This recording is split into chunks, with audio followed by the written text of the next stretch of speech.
Hello friends, ધોરણ 12 ગુજરાતી પ્રથમ ભાષા વિભાગ ડી.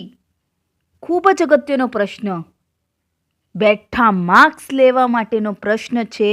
કાળકથન રીતિ પ્રમાણે વિચાર વિકાસના ક્રમમાં ગોઠવો. પ્રશ્ન ક્રમાંક છે 73 અને માર્ક્સ છે, ગુણ છે 5. આ એવા માર્ક્સ છે કે જે તમે બેઠા લઈ શકો છો. પૂરેપૂરા માર્ક્સ લેવાનો પ્રશ્ન છે. ફક્ત ધ્યાનપૂર્વક કરવાનું છે. પેપરની અંદર લખો ત્યારે ધ્યાન રાખવાનું છે.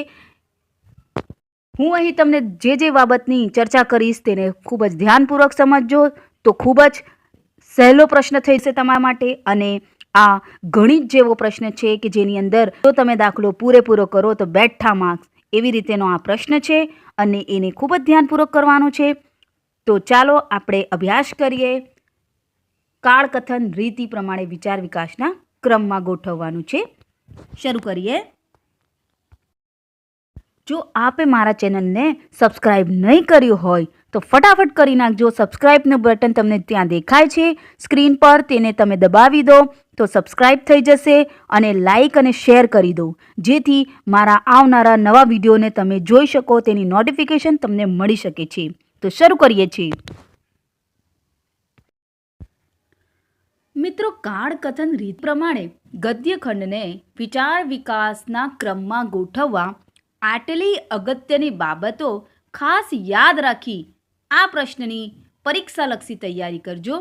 જેમાં છે, પ્રશ્નપત્રમાં જે ગદ્યકૃતિનો ફકરો આપવામાં આવશે તેમાં વાક્યોનો આખો ક્રમ ઉલટસુલટ કરી દેવામાં આવ્યો હશે. બીજું, તમારે આ ફકરાના વાક્યોને વાક્ય વચ્ચેનો કાળ અને કથન રીતિનો મેળ બેસાડી તથા વિચાર વિકાસનો ક્રમ ધ્યાનમાં રાખી પાઠ્યપુસ્તકમાં છાપેલા ફકરા મુજબ નવેસરથી ગોઠવવાનો છે અને એક સળંગ ગદ્યખંડ તૈયાર કરવાનો રહેશે. ટૂંકમાં યાદ રાખજો કે વાક્ય વચ્ચેનો ક્રમ યોગ્ય કરવો, ઉલટસુલટ વાક્યોને પાઠમાં આવતા ક્રમમાં ગોઠવવા, કાળકથન રીતિનો મેળ બેસાડવો, સળંગ ગદ્યખંડ તૈયાર કરવું. આપણે અગાઉ જોઈ ગયા કે કાળ અને કથન શૈલી.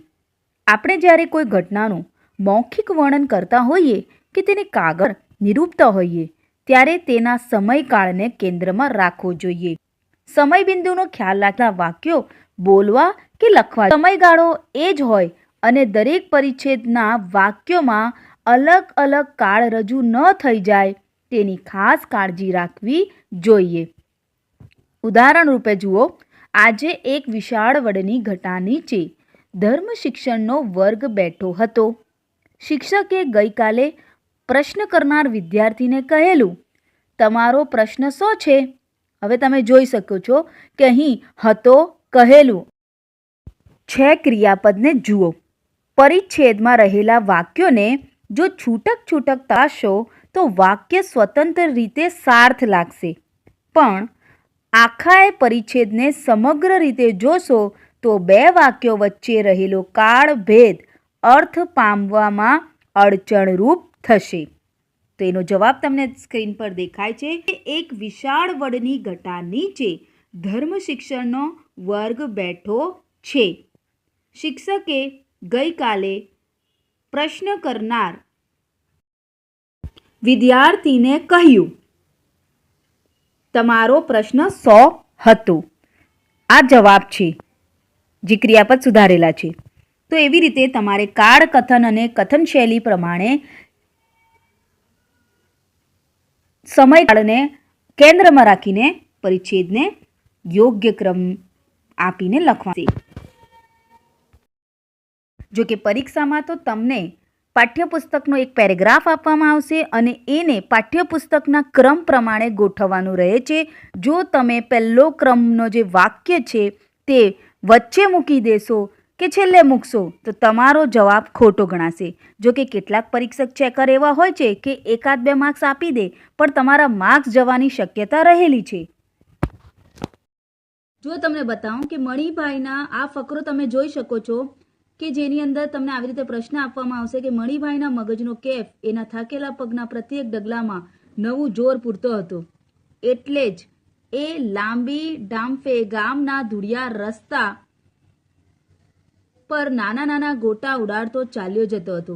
વધારે ખેંચીશું તો એ ઠાટડી પર જ બહાર નીકળશે એવો ડર ન લાગ્યો હોત તો સરકારે એને હજી છોડ્યો ન હોત. માફી માંગીને નથી છૂટ્યો કંઈ, સરકારે ઝક મારીને છોડ્યો છે. હજી એ ચક્કી પીસતો હોત, દંડુકાના માર ખાતો હોત, કકરીવાળા રોટલા તરછોડીને ઊભો થઈ જતો હોત. હવે આપણે વાંચીએ તો આપણને ખ્યાલ આવે છે કે પાઠના ક્રમ પ્રમાણે વ્યવસ્થિત નથી, કારણ કે આ વાક્ય જે છે તે પહેલા આવતો નથી, આપણને ખ્યાલ છે. તો હવે આપણે પરીક્ષાની અંદર એને કેવી રીતે લખવાનું છે તો તમે પહેલા વાંચશો ત્યારે જ તમને ખ્યાલ આવશે. ત્યારે તમારે અહીંયાથી ખબર પડશે કે આ પહેલો વાક્ય છે, તો તમારે પેપરની અંદર એને 1 એમ લખી દેવાનું. બરોબર? 1 ક્યાં સુધીનો છે? 1 પહેલો વાક્ય તો અહીંયા સુધીનો છે. એટલે તમે જ્યારે પેપર વાંચશો ત્યારે જ આ લખશો તો જવાબ લખતી વખતે કોઈ પણ પ્રકારની ભૂલ ન થાય. બીજો વાક્ય છે મણિભાઈના મગજનો કેફ. આ વાક્ય છે બીજો, તો એને 2 નંબર આપવાનું. બરોબર? ક્યાં સુધી છે એ વાક્ય? આ લાંબો વાક્ય છે, ચાલ્યો જતો હતો અહીંયા સુધી.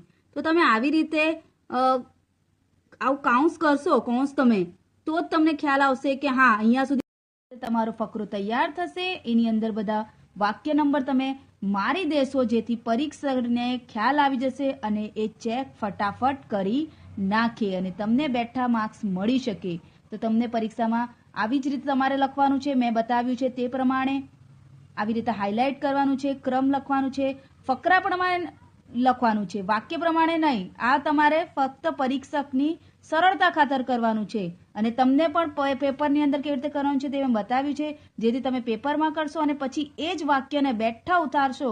જો અહીંયા કોઈ પણ પ્રકારની પ્રશ્નાર્થ ચિહ્ન કે એની ભૂલ થવી ન જોઈએ, કારણ કે અહીંયા ઉદ્ગાર ચિહ્ન છે, તો એની ભૂલ થશે ને તો માર્ક્સ કપાઈ જશે. એટલે અક્ષર સારા અને જોડણી અને ચિહ્નને ખાસ ધ્યાન રાખવાનું છે. જોડણી અને ચિહ્ન ખાસ ધ્યાનપૂર્વક લખવાના રહે છે.